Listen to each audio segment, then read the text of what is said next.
time to introduce some new characters of Avonlea. We'll go to the schoolhouse where we will meet Avonlea's school teacher, Mr. Phillips. The schoolhouse will bring new acquaintances, new friendships, and new enemies to Anne. The school bell's about to ring. Let's not be late.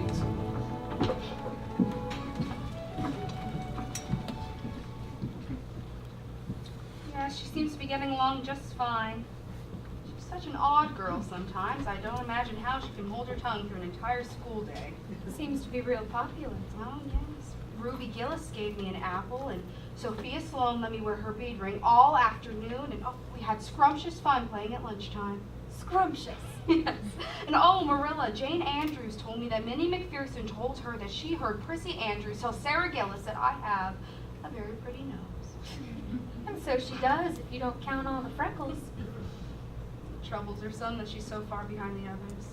She's in the 4th class, you know, and all of her friends are in the 5th. Oh, well, she won't be alone for long. Gilbert Blythe comes home soon. Gilbert Blythe? Why, he must be near 14. He's in the 4th class, too.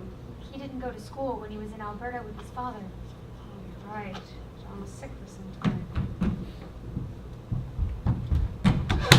Aunt Shirley, what on earth? I'm never going back to that school again. What? I hate Mr. Phillips, and I'm never going back there again ever. Nonsense. Don't you understand? I've been insulted. Insulted fiddlesticks. You'll go back to school tomorrow as usual. Oh, no, I will not. I will learn my lessons here, and I'll try to be good all the time and hold my tongue. I will not go back to that school, I assure you. Anne, what was it that happened? Was Gilbert. I can't talk about it now. I can't see anybody now.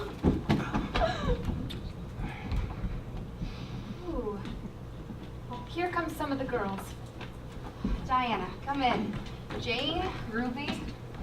Can we see Anne? I'm afraid she doesn't want to see anyone right now. I told you. Girls, what happened? It was Gilbert. Gilbert Blythe.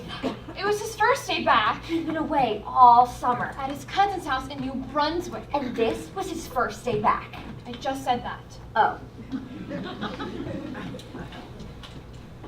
Oh, Anne. Look. That's Gilbert Blythe. Oh, just look at him and see if you don't think he's handsome. He teased us girls something terrible. He just torments our lives out. Didn't someone once write his name on the board like Gilbert Blythe plus Julia Bell?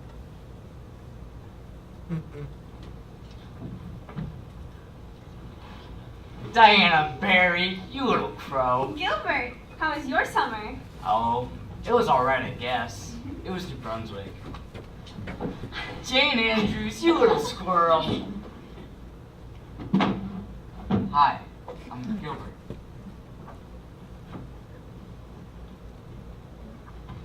Morning, Josie. Diana. Well, Anne, it won't be so easy to stay head of your class now. You'll have Gilbert in your class at least. He's very smart. I think your Gilbert Blythe is handsome, Diana, but I think he's very bold. But what happened? Anne was spelling champion in the 4th class, and Gilbert was trying to take her crown. Anne couldn't spell epitome. But Gilbert couldn't either. I never even heard of it. So Mr. Phillips called him ties. He told them they'd both be moving to our class soon. And then he told us to work on our math problems silently while he did some special work with the Queen's Academy scholars at the back. Meaning some love poetry for Josie. Well, anyway, Mr. Phillips started droning this old poem. Gilbert started to torment us again. Carrots, carrots. You mean hateful boy, how dare you! Then Mr. Phillips made Anne go up to the board and he wrote, Anne Shirley has a very bad temper. he spelt it without an E. And then he made her put on the dunce cap. Then Gilbert said it was his fault because he had teased Anne. And Mr. Phillips made Gilbert go up to the board beside Anne and he wrote on the board again. Gilbert Blythe must learn to treat his lady friends more discreetly.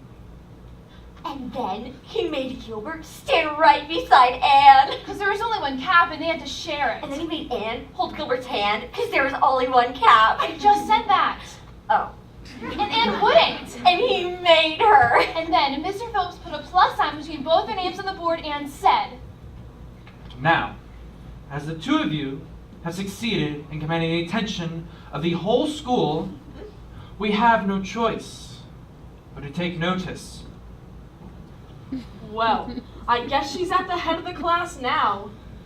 it was awful. You should have seen her face. It was actually white with little red spots on it. Then it was time and we all started to pick up our things and leave. Anne, I'm awfully sorry I made fun of your hair. It's just something that keeps. Anne? Oh, Anne, how could you? I shall never forgive Gilbert Blythe. Gilbert teases all of the girls. You heard him call me a crow before school. I don't care. Gilbert Blythe and Mr. Phillips have hurt my feelings excruciatingly. Why are you taking all these things home? I shall never go back to this school to that man again. Oh, Anne! She wouldn't even let me walk her home.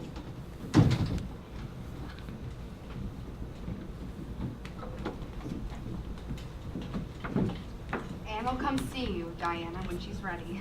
Now you girls run on home, and thank you for coming over.